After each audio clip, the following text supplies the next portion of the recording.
Hi, I'm Wayne Tuttle, and welcome to Chasing Legends of the Superstition Mountains.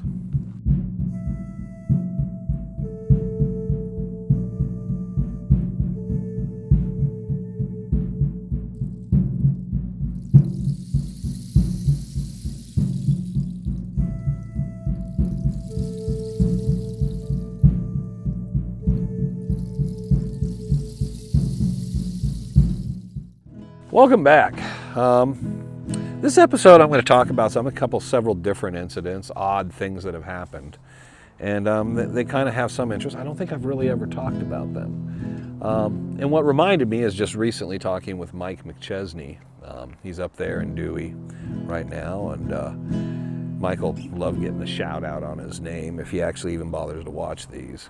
But Mike was up at the Don's camp. He'd come in from California. Mike had kind of changed where he was in life, more or less. He was coming out and doing some treasure hunting. I know he did some in California, and then he came out into Arizona and was doing some out in the Superstitions at the time. And he was parking outside the gate of the Don's camp. And Mike had told me he'd been sleeping there that night, and out of nowhere, someone started tapping on his window of his car.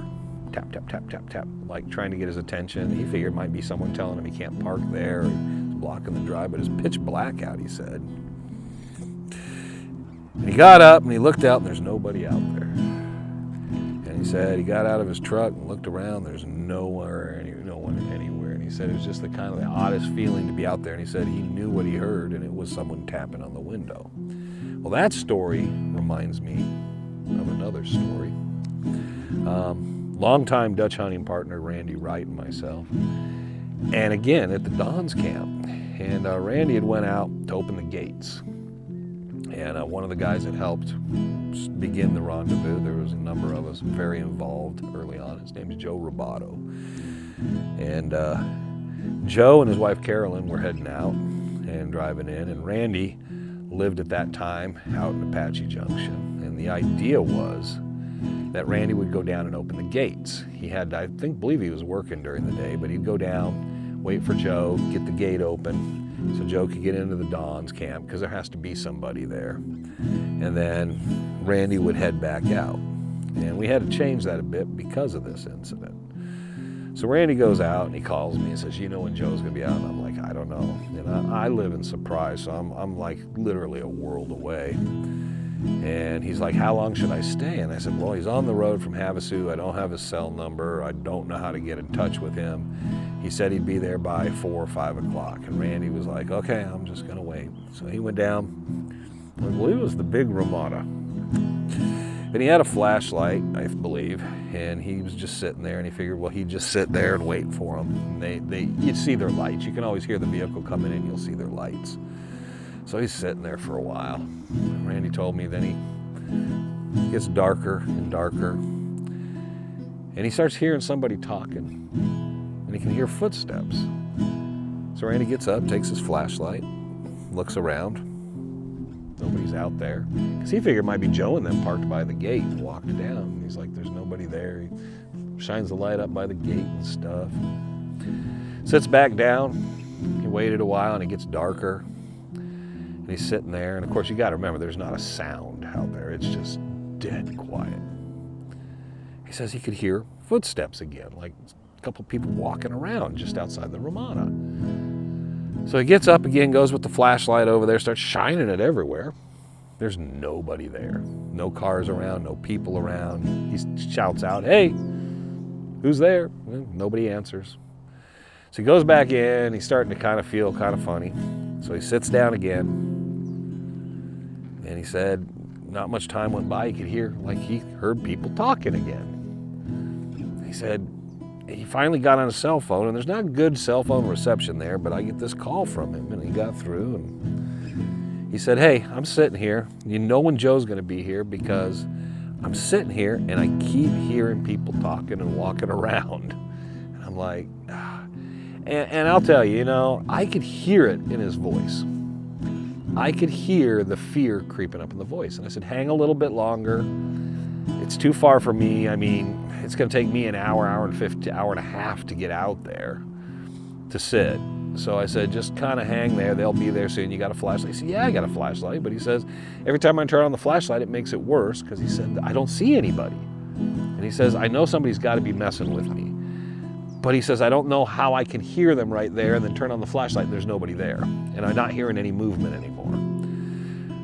Okay, just hang tight. I don't know who to get. I'll see if I can get a hold of Greg Davis or someone to come out. Maybe Greg will come out there and sit. I don't know. So we got off the phone. Couldn't find anybody. I'm starting to think maybe I need to drive all the way out there because if Joe, and then I figured, you know what? If Joe's not showing up, maybe I need to call Randy and you know, get back to it. And the phone rings and I'm like, oh, okay. So it's Randy.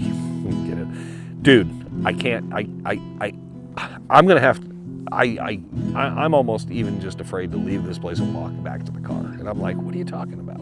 And you could hear it. So there was no bones about it. He was hearing footsteps and voices because I could just tell by his voice that he was not unsure. It was like almost a situation. I don't know whether I should stay or go. I don't know what to do.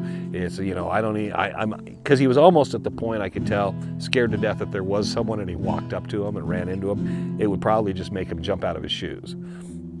So he was just talking to me. He said, look, I'm not crazy. I keep hearing it. I can hear like people having conversations and stuff.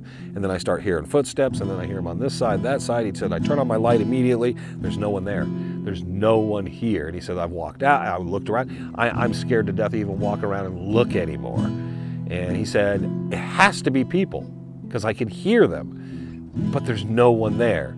And we're talking through it. And then I was finally just telling him, you know what, just pack it in. You know what, Joe can camp down in the parking lot for the night.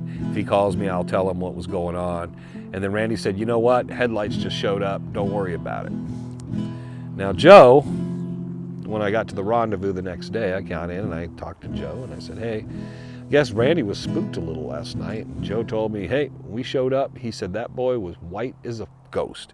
He said he absolutely looked like he was terrified. He said, I do not.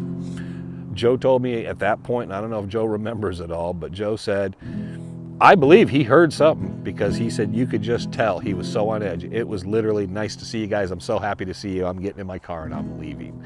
He said you could tell he was at the end of his rope. So very odd. I've never had anything specific or anything. The only time I ever heard footsteps walking around at night was a sleepwalker in camp, which was kind of odd. And I kind of like thought more of that was an annoyance that I got someone out here walking around in their sleep. But the other story I would share with that was there was a guy named, his name was Ralph. I remember Ralph. Ralph was I'm pretty sure from Oklahoma. And if Ralph ever watches this, he could get in touch with us. He has our phone numbers, my phone number, Frank's, a number of people. I wish Ralph would get in touch with us because we went out and we took, this is probably about 4 or 5 years ago. And I think Trevor was with us on this trip to the Crematory Rock. And it was Frank Augustine was there. I think a couple other guys. I can't remember exactly who all was there. Heath was there. Yeah, so Heath was there, and Heath will get a kick out of this. But yeah, he was there, and he'll remember it. We went to an area where the Anasazi, the Holcomb, someone had done cremations. It's up above the Don's camp, and we took a group up there, and we went up there and kind of went up to show it. That was our little bit of a hike. It was pretty warm out, so we didn't want to take a long, strenuous hike, and we wanted to take something kind of middle kind of thing. Interesting, historical, and most of these guys hadn't seen it, so there's probably a dozen of us at least went up there.